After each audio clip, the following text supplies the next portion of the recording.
Hey guys, today I want to talk to you about some of my favorite EDC pocket knives. So the first pocket knife that I want to talk about is the CRKT M16. So my favorite thing about this pocket knife is just how slim it is. So when it's in my pocket, I'm reaching in for my keys or my wallet or something like that, I don't even notice that this knife is in there, so I can easily get those things in and out of my pocket, and then I can grab this if necessary, and it's still kind of right where I'm used to grabbing. The other thing that I love about this pocket knife is this back flipper. It makes it super easy to kind of whip out without much. I mean, it's got kind of a really good tightness where there's no blade play, but it pops out relatively easy just with a slight pull on there and a little finger flick or a wrist flick. I also love that it has serrations. It's kind of a good section of serrations where it's not covering up too much of the blade. I still have plenty of belly that can be used for opening boxes and stuff, but if I need to cut through rope or something that's a little bit harder, that serration comes in super handy. I also love that it has this secondary lock that you can slide to really lock that liner lock in, so it's not really going to go anywhere. It just kind of gives it that extra stability.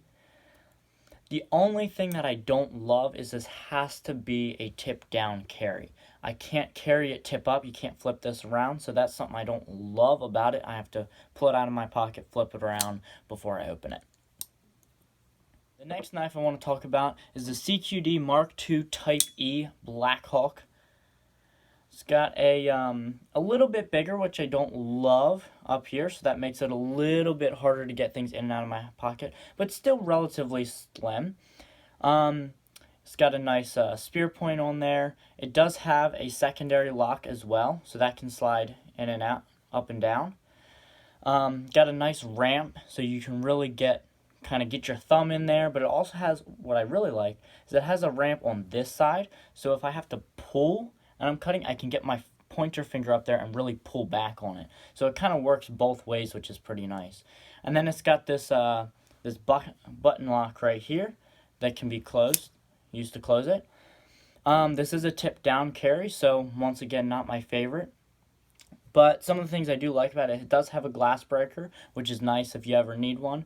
And it's got this little, I don't know what these are called, little guards, I guess, to get your thumb and pointer finger on, so it's not going to slide out of your hands if you're trying to stab something, or if you're trying to use that glass breaker. It's super secure. This would be a pocket knife that I would consider pulling out in a self-defense situation if necessary. I'm probably not going to take the time to take this one out of my pocket, open it up, and then use it. But I could potentially use this one because I can pull it straight out of my pocket, grab it, and I got that glass breaker I can use right away before I'm going to open it up the rest of the way. So that is one thing that I kind of like about that one. This one can be closed one-handed. You just push it and flip it closed. It takes a little bit of practicing, a little bit of getting used to, but after doing a little bit, you can get pretty good at it. So the next knife is the knife that I've been carrying around with me most often lately. This has been finding its way in my pocket, and that is the Buck 780. It's got a decently large blade and handle, which kind of makes it nice. It's got a nice liner lock on there, modified clip point.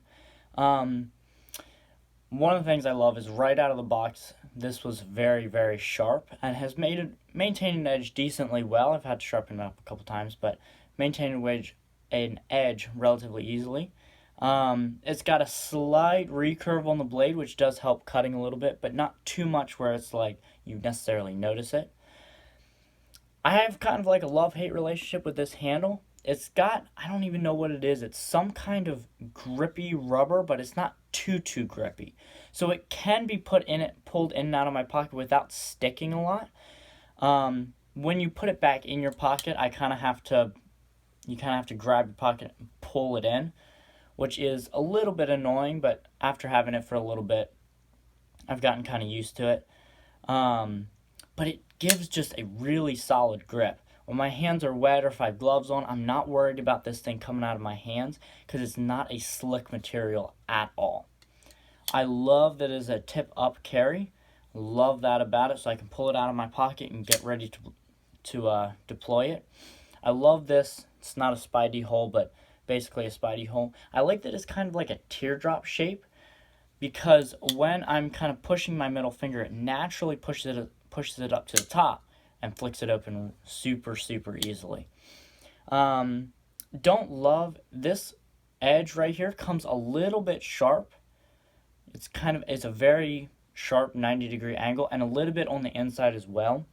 So I just took a file and some sandpaper and kind of rounded those a little bit, which was a little bit annoying, but not super bad. It does have a little bit of a ramp, but honestly, with this being so grippy, your finger just sits right there, and I haven't had any issues with it moving around at all. So the next knife that I want to talk about is this knife. Now this, I don't even remember where I got this knife, but the main time I carry this knife is if I'm dressed up a little bit nicer, because it sits with about this much of it out of the pocket, and that brass looks kind of a little bit nicer with like a nicer suit or nicer dress pants or something like that. It's got a nice clip point on there. It's kind of like a buck 110, buck 112 type style, but except obviously it has a liner lock, so not quite as strong, and it does have that pocket clip. So that's this one kind of only finds its way into my pocket when I'm dressing up a little bit nicer. Other than that, I normally don't carry this one around at all. So this next knife is it's one that my girlfriend actually got me, and it's a really, really good knife for that fifth pocket. Just super little, really good for if I have a box to open real quick and I don't necessarily want to pull out one of these bigger knives, whip it out, open a box, but I can pull this little thing out, open the box real quick. I love that it's that Damascus blade with a nice wood handle. I did put this leather lanyard on it, so when it's in that fifth pocket, this lanyard hangs out and I can pull it out, get to it relatively easily without trying to dig my fingers down in there and grab it. So I really like that knife. It has come in super handy with just, there's a box to open it up, package, open it up. Little things like that I don't necessarily need a big knife for, but do need a knife. This has come in super, super handy for that. So this next knife I use really, really as just a beat up knife. It was just kind of a cheaper knife at Walmart, but no blade play, came relatively sharp. Has a kind of a thick blade this way, not super big, but big enough that I can kind of get some work done, some jimping on it, so I can really get a good grip. And this is one, I don't remember how much it was, but would not bother me if I have to go buy a new one because I snap the blade on this one or chip it really bad or something like that. I'm not gonna care. It's just a work knife. So if I'm going to work on a project or something like that, I might either throw this in as my primary knife, or I a lot of times will have this one kind of just in my pants line off on my my hip, just as a secondary knife. If I need to pry something, I don't want to use this knife, but if I don't have another option, I wouldn't mind prying something with this or really cutting into something that could mess up the blade a little bit. So that's kind of my my primary use for this knife.